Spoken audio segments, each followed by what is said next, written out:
All right, everybody, buckle up. Here we go. I love talking about two things the most. One is the legislative process, and the second is the state budget. And so we're gonna dive into that today. And I know when you guys woke up this morning, the first thing you thought of was, "Gosh, I want to do some math today. I want to start diving into spreadsheets and math and pie charts and that kind of stuff." So here we go. No, seriously, I'm going to try to just give you guys an overview of the state budget, just a big picture snapshot. But I'm going to try to keep it on a sort of a big picture level today. And I'm going to talk about the process, the legislative process, about the budget. And then, as Molly mentioned, we'll break up into small groups, and I'm actually going to challenge you guys to come up with a state budget. For those of you that have been associated with the Citizen Advocate Academy over the years, this is sort of the Monopoly training, where we used to play with the Monopoly money and that kind of stuff. And we've tried this a bunch of different ways. And so I'm going to pass on the 6-hour lecture on all the ins and outs on the state budget. And we're going to focus probably, it's 12:30 now, I would say probably about 30 minutes here at the most, depending on how many questions you guys have on the process and trying to help you understand it. I will say, if you stick with us today, if you stick with this presentation and you get a basic grasp of the concepts that I'm going to be sharing with you, I can honestly say that with confidence that you will know more than 99% of Minnesotans about the budget and about how the system works. There are, as Molly said earlier, a boatload of ins and outs and details and maths and special accounts and all kinds of other stuff that's going on. But basically, it's really quite simple. The state takes in money, states decides how much to take in based on how it sets its tax policy, and the state spends money. It decides how much it's going to spend through its budget policy. And so those two things, taxes and spending, are the main things that we argue about in government. There's a lot of other things going on, of course, a lot of other social issues and stuff, but clearly getting a grasp on how decisions are made about taxes and spending will give you the ability and the knowledge that you need to have an impact on that. Now, just like any other political issue or any other topic that we cover, there can be lots of different ideas about how much taxes should be, how much taxes shouldn't be, how much we should spend, how much we shouldn't spend. And I will try as best I can to not editorialize too much on my own, sort of political goals and thoughts on that, and ask you guys to do the same thing. And if we do have disagreements about that, we can just try to respect each other's opinions on that. I think what we can all agree on is that it takes money to provide services for people with brain injury. How much money, who qualifies, what kinds of services, those are all valid political debates that we need to have. And I would argue the most important thing is that your guys' voices are heard in that debate, that you don't leave it up to a bunch of politicians in a room with spreadsheets and charts to make decisions about how we're going to spend that money, that you have a voice and a seat at the table about how those decisions get made and where that money goes. So that's just sort of my quick and dirty overview of why this is important. So, and then for those of you following along, well, I know you said some of you don't have your binders, but we're starting, by the way, and Molly, help me remember to do this. We're starting on page 25, and then next is page 26 here. And so I've already said this, but I want to be real clear. It's all about the money. And I would argue it's all about the money in a number of different scenarios. Of course, as I just mentioned, we can't. The state or the government cannot provide resources to people with brain injury if it doesn't have access to money. And I would further argue that probably the most consequential decisions, or the biggest reason why I think we need to be involved in politics, and why I think it's important for you guys to understand the political process, why I think it's important for you to tell your stories and to participate in the process, is I would argue that the decisions that are made about how we allocate our money are the most consequential and have the biggest impact on brain injury.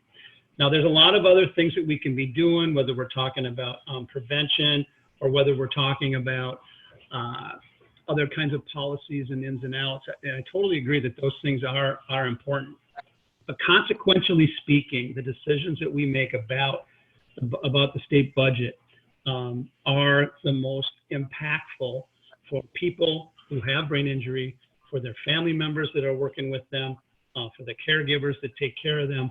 These are the real most important, I would argue, decisions that are made about that and why it's so important for you to be part of that process. Now, in past lectures and trainings that we've done on this topic, this is where I would break out the 2-year chart with all the boxes and circles and arrows. You guys might remember that. I keep it posted in my office, so I know.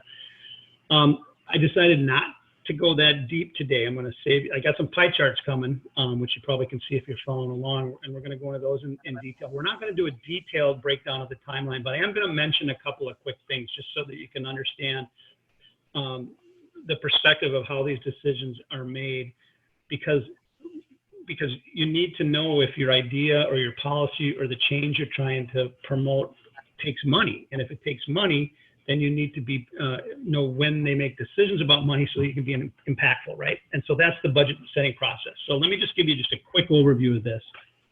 And I didn't put it in a detailed timeline in this year's materials, but you guys all know, I think, is anybody unaware that there's an election coming up in November? You might want to write the date down in your calendar, Tuesday, November 3rd. Is that right? Yeah, I got that right. Okay. So it's a big day. It's consequential. So in my mind, that's sort of the beginning of the process. Minnesota's legislature is basically a 2-year legislature, and the people that get elected in November will show up in November of every even year. Show up in January of the odd numbered year, which is just 2 months later. And then that legislature goes for the next 2 years. The first thing that legislature does, well, maybe it's not the first thing, but the most important deadline, the first major deadline that legislature has is they have to pass a state budget. And that budget needs to be in place by July 1st of that year. So whoever we're electing this November is going to show up at the Capitol in January, and we have to have a budget set by July, and that budget has to be in place by July 1st. And so that budget then will go for 2 years. So essentially, while we're fighting about next year's budget, we're basically riding out the last 6 months of the budget that they passed 2 years ago. Does that make sense, everybody? So there's a lot of deadlines that are ongoing in that process. You have committee deadlines, you have budget forecasts, you have a whole bunch of revenue estimates, supplemental budgets, committee targets. There's a whole bunch of other fun stuff that I could riff for hours about that's involved in that process. But just remember, that's the most consequential thing. So that and then different there's 2 bodies in the Minnesota legislature. There's the state Senate and there's the state House. And both the House and the Senate have to pass a budget. If they're different, they have to agree on that budget. And then once they come to agreement, they have to send it to the governor. And the governor has to either sign it, veto, and send it back. And all this has to take place by July 1st. And the House is up for election every 2 years. So we know every 2 years, the House will come up. All 134 House members, your representatives, are up for re-election or election if they're new. But those seats are open. The Senate is up every 4 years. So that means every 4 years, both are up, right? You guys stand with me on the math here? I don't want to get too complicated here. But every 4 years is a big election for the state legislature. And that's what we're looking at this November. The state Senate is up and the state House is up. That's 201 legislators that are looking for votes that are going to be coming to the Capitol. And I would guess probably at this point, and Zach, you can pipe in here if you have thoughts on this, I would guess probably a third of them will be new. So that's a lot of people. You know, that's like 60 something if I'm doing math in my head. That's like 60 something if I'm doing math in my head quickly. 66.7, maybe 67. Anyways, that's a lot of new people. Then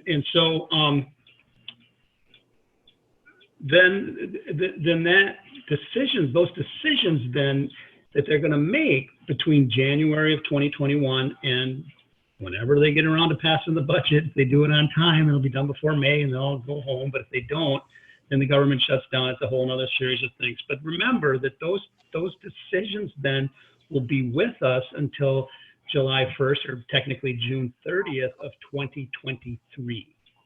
Okay, so whatever we decide come January, and whatever this 5-month legislative process is going to be with us until 2023. So anything you want to do before 2023, you got to get ready and get busy and get doing right now. So anyways, that's enough on the timeline, unless somebody has any questions on it. The important thing to remember is November of the even numbered year elections. 2 months later, January is the budget cycle. That budget's got 6 months before it goes into effect. It'll be there for 2 years. And hallelujah, we get to start all over again. So, and you guys probably remember how fun it was to try to watch TV 2 years ago around November. Anyways, that's what we're looking at. Okay, so that's where we're at.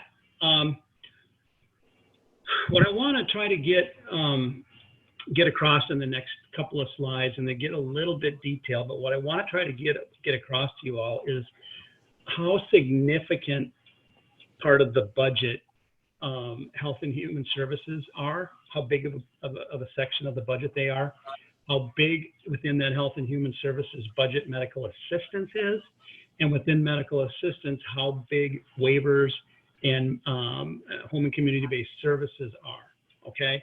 So I'm going to do that with pie charts. So the first slide is where do the dollars come from? And so remember I said that the state gets money by taxes. So here is where the state gets its money. Obviously, the biggest slice of the pie, as you can see, is the individual income tax. So you guys fill out your taxes each year. You send out individuals. You send that to the state. And the biggest portion of that is of that money that comes to the state is that tax, is the state income tax. Okay. The second biggest chunk is the sales tax. That's the gray one. So maybe if I do this, you guys can see that. Okay. So this is the income tax, the big blue one. This one here is the sales tax. And so roughly speaking, that's about 3/4 of the dollars that come into the state is your income tax and your sales tax. There are other taxes that you can read up there, liquor and tobacco taxes, sometimes called sin taxes, property taxes. A portion of your property taxes goes to the state. There's corporations that pay taxes. So when you're talking about tax policy, the most significant source of funds, the most significant pots of money coming to the state are the individual income tax and the sales tax. And so when you hear about budget forecasts or revenues, they're talking about how much money, I got you, Mark, hang on. They're talking about how much money is coming in from these different spots.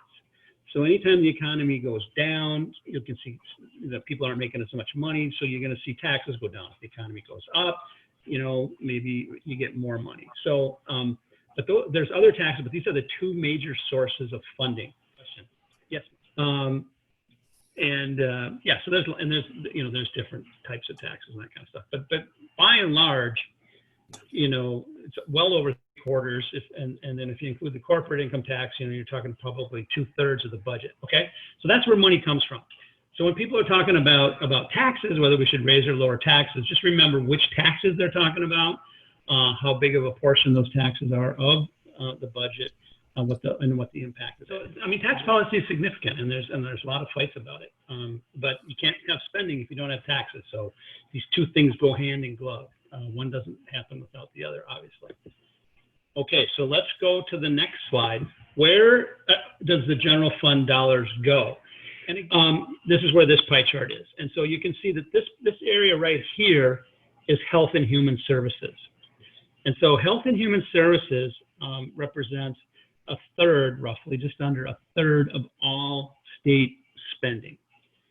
And we'll take a look in a minute at what inside that slice of the pie, so you guys can see. If it was a blueberry pie, we'll take a look at some of the blueberries that are in there. But this is the size of the whole general fund spending.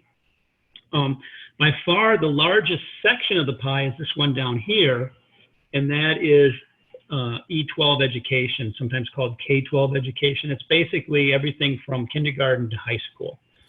And you can see what percentage of the budget goes to that.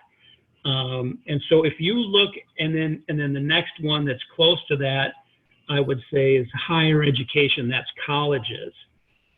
And so if you look at health and human services and education, you're looking at 70, 80% of the state budget. Okay, just between education and healthcare. So I know we get in a lot of fights over about, well, we should be spending money on this thing or that thing, whether we should spend money on veterans or whatever. But recognize that 3/4 of the budget, if not more, is health and education. That's where the money's at, right? So if people want to cut something, and have a significant impact on state spending, you have to go where the money is. So that's why you get a lot of people concerned when you're having budget cuts about what that means for healthcare and education. PTAC is property tax aids and credits. That's what it is. So it's the state spending that goes back to local government, and then local government uses that money to help pay for local costs like law enforcement costs, and some of the debates about law enforcement. They talk about funding. Well, where is that money coming from? Who's paying for the first responders? Who's paying for the police departments? A lot of local government, and big portion of we could look at these pie charts for all levels of government. If you look at local government, a lot of that money comes from property taxes. And so when somebody pays their property tax bill, I don't know if you guys have ever looked at your property tax bill, you can see some of the money goes to school, some of the money goes to the county, some of the money goes to the city, some of the money goes to the state. And the state will often give some of that money back. And that's all, if you want to have fun, go to a tax committee where they start talking about all these formulas for how they decide which cities get how much money. And they get in a lot of fights about, well, why should Minneapolis get this money? We should give them this money to local people. Well, local people have the costs are less in greater Minnesota than they are in the metro, so the metro should get more. Again, all kinds of fun political conversations about that one. So that's this section of the pie. So you see that all this little, it's not really little, but it's a fairly small section of the budget is everything else, guys. This is public safety, this is jails, judiciary, this is transportation, environment, agriculture, housing, jobs, commerce, state government. How much does it cost to keep the Capitol lights on? Veterans.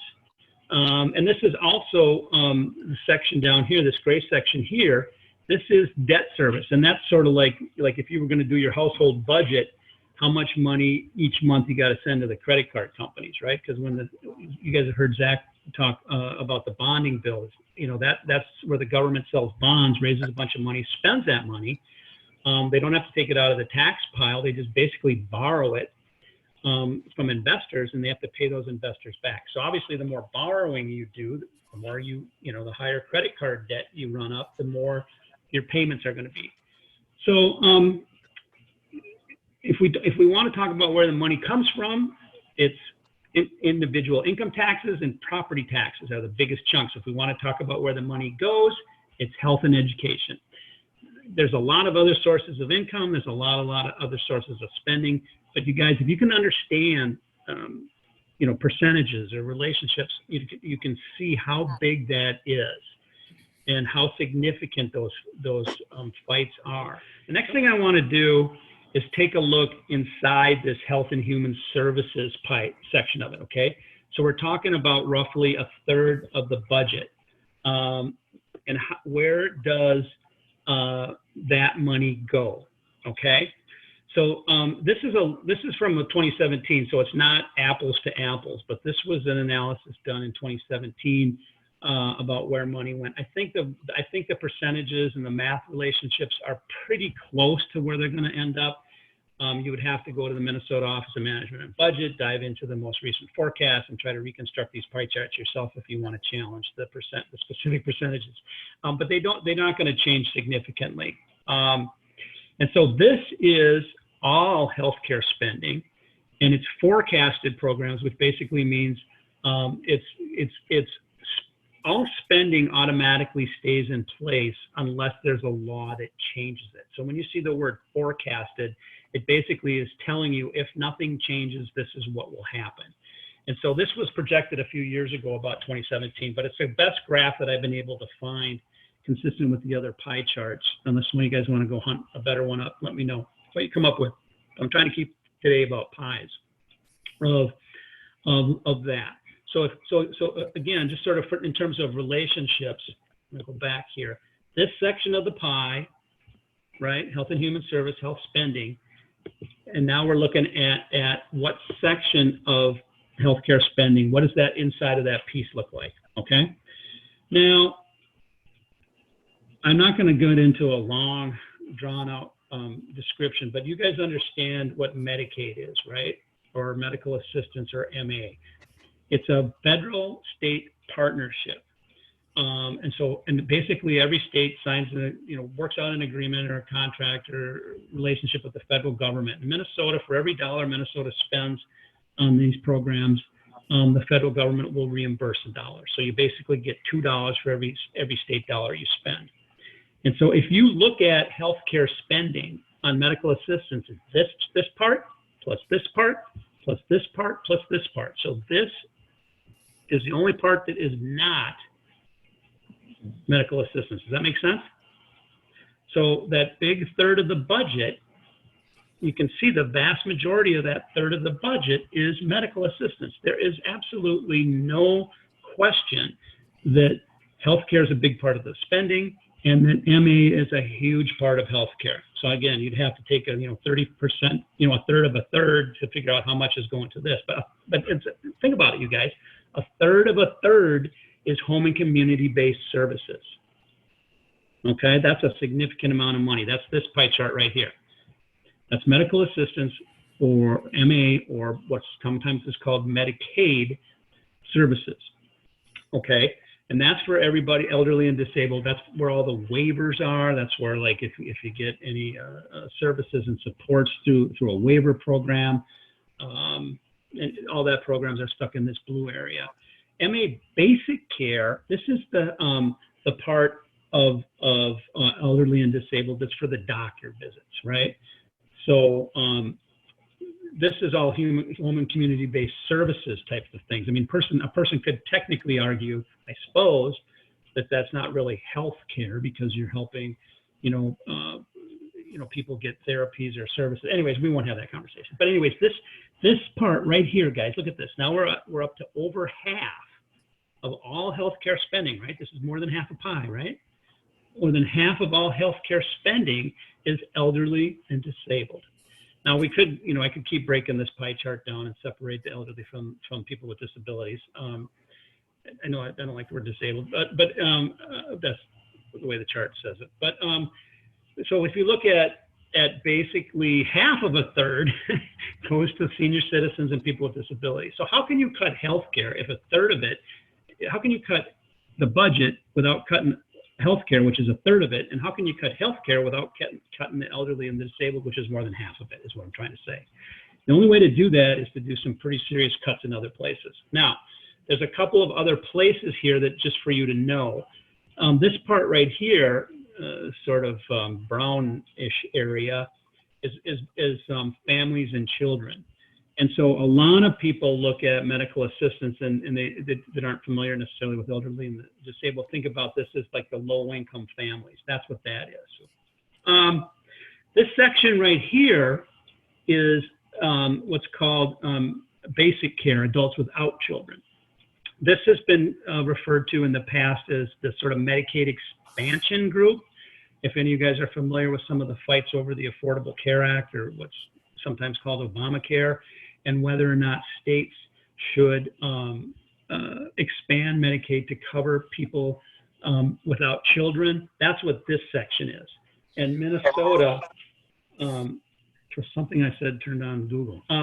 And Minnesota has chosen to expand Medicaid. That was one of the very first things I think that Dayton did when he got elected. I think the decision was made at the end of the Pawlenty administration. Some states don't do this. Now, this, if you look at, this is what I was trying to explain a minute ago about the amount of people and the amount of dollars. So these are two different kinds of pies, okay? This pie over here, and this is from 2016, so again, it's not 100% accurate, but it hasn't changed much, is the number of people, okay? So in this chart over here is the amount of money. So if you look at it, remember I said families with children here? That's how many people there are, $690,000.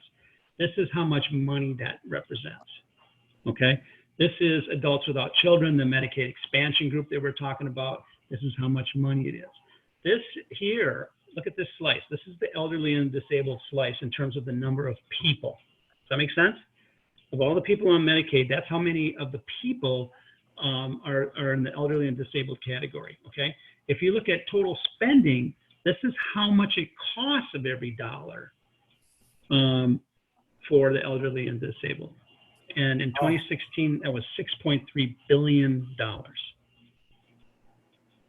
okay? And half of that, you know, was the state. So that hey, Jeff, that's for the whole state, right? Just the state, right? Correct. Or, just Minnesota, okay. Yep. Mm-hmm. All right. So we looked at, well, how about that, guys? No more pie charts. Do you wish I would have put more in there? So we looked at the number of people and how much money those people, so you can see we are fewer, the people with disabilities, and I could break this down into elderly and disabled.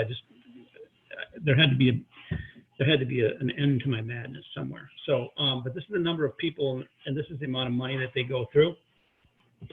This is the same thing in terms of what services are paid for that group of folks, right? More than half of every healthcare dollar pays for either their healthcare or their services. This is how much of every state dollar that's spent actually goes to health and human services. And obviously, you know, for kicks, we could go into the education and how the education dollars break down, you know, because a lot of those are for special education, for example. You know, how much does special education make? We're not going to go there. But that's just to give you guys a picture, and this is where the money comes from. So if you can understand that it's all about the money and the significance of the decisions that they make about the budget, about tax policy and spending policy in general, and specifically with regard to healthcare, you've got a grip of what's going on around us. So this is where the money comes from. This is where the money goes. This is where, and I'm going page by page, sorry, but for folks that can't see this, I'm going page by page. So the first graph, where the general dollars come from, that's where the money comes from. Next page, this is where the money goes. Next page, forecasted programs. This is all healthcare spending, where that healthcare slice goes.